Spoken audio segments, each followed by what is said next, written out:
Assalamualaikum warahmatullahi wabarakatuh.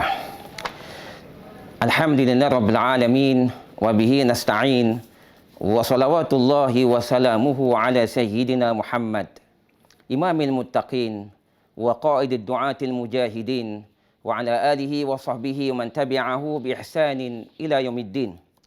Alhamdulillah, bersyukur kita kehadrat Allah Subhanahu wa taala kerana diberi kesempatan pada hari ini untuk berbicara berkaitan dengan ibadat puasa sunat Arafah yang kebetulan pada besok hari akan dilaksanakan di Makkah. Sebagaimana diketahui bahawa pada besok hari, yakni hari Jumaat, mereka yang mengerjakan ibadat haji akan melaksanakan ibadat wukuf di Arafah. Dan bagi mereka yang tidak melaksanakan ibadat haji, digalakkan, disunatkan agar melakukan puasa sunat yang dikenali sebagai puasa sunat Arafah. Isu yang timbul di kalangan umat Islam iaitu kita di Malaysia, tarikh hari raya Kurban dan juga tarikh 9 Zulhijjah tidak sama dengan tarikh yang diputuskan oleh kerajaan Arab Saudi. Adakah kita perlu melaksanakan puasa sunat Arafah ini berdasarkan tarikh yang ditetapkan oleh kerajaan Malaysia ataupun berdasarkan kepada tarikh yang diputuskan oleh kerajaan Arab Saudi? Isu ini masih menjadi perdebatan di kalangan ulama. Kalau kita telusuri beberapa pandangan para ulama, maka kita akan dapati bahawa dua golongan golongan pertama yang menyatakan bahawa kita hendaklah berpuasa berdasarkan amalan wukuf di Arafah. Kerana puasa ini mempunyai kaitan dengan ibadat haji di Makkah. Golongan kedua menyatakan, iaitu golongan majoriti para ulama menyatakan puasa sunat Arafah tidak mempunyai kaitan yang langsung dengan amalan wukuf di Arafah. Bahkan Nabi SAW telah melaksanakan puasa sunat pada 9 Zulhijjah sebelum disyariatkan ibadat haji.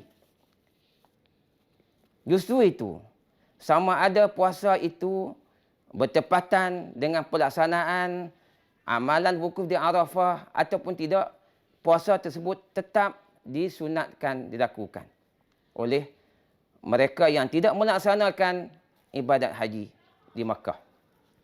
Hal ini terbukti apabila pandemik COVID-19 sebelum ini, kerajaan Arab Saudi telah menghentikan ibadat haji buat seketika.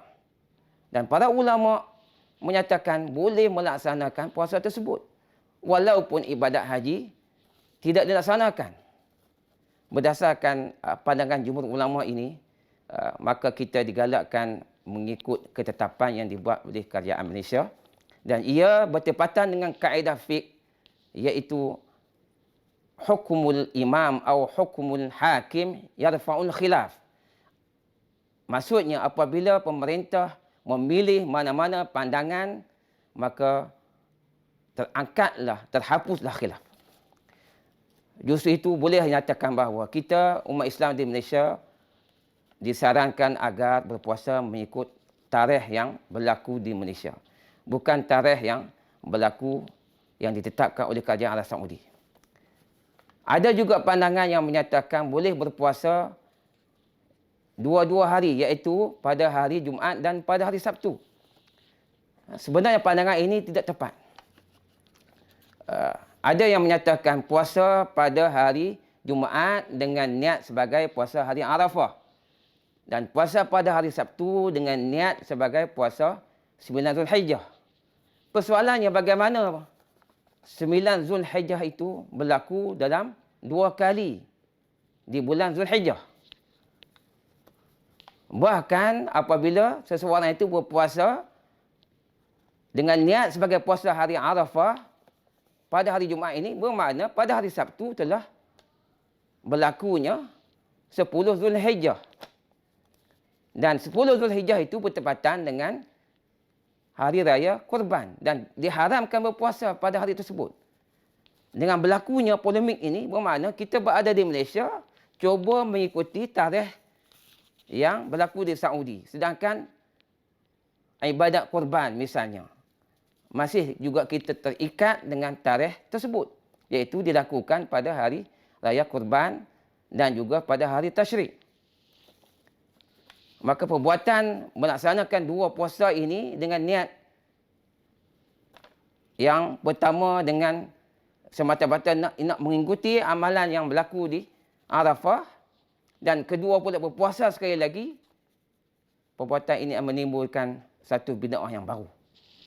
Apa yang boleh diputuskan di sini ialah bagi mereka yang ingin melaksanakan puasa sunat di Arafah pada keesokan harinya, boleh meniatkan sebagai puasa sunat semata-mata di bulan Zulhijjah, ataupun boleh diniatkan sebagai puasa sunat tarwiyah, iaitu puasa yang jatuh pada 8 Zulhijjah. Dan pada keesokan harinya, iaitu hari Sabtu, maka boleh diniatkan sebagai puasa sunat Arafah. Walaupun puasa sunat tarwiyah ini masih menimbulkan perdebatan dalam kalangan ulama kerana ia dikatakan berdasarkan hadis lemah, hadis dhaif, namun para ulama khususnya majoriti para ulama menyatakan termasuk mazhab Syafi'i boleh beramal dengan hadis dhaif dalam perkara yang berkaitan dengan keutamaan dalam ibadat. Namun di dalam perkara yang berkaitan dengan akidah, berkaitan dengan hukum hakam, maka hadis dhaif tidak boleh dijadikan sebagai hujjah. Sebagai kesimpulannya, kita umat Islam yang berada di Malaysia, maka ikutilah ketetapan yang dilakukan oleh pemerintah kita di Malaysia. Dan ingatlah bahawa penyatuan umat Islam itu lebih utama daripada berpuasa mengikuti kerajaan Arab Saudi semata-mata. Wabillahi taufiq wal hidayah. Assalamualaikum warahmatullahi wabarakatuh.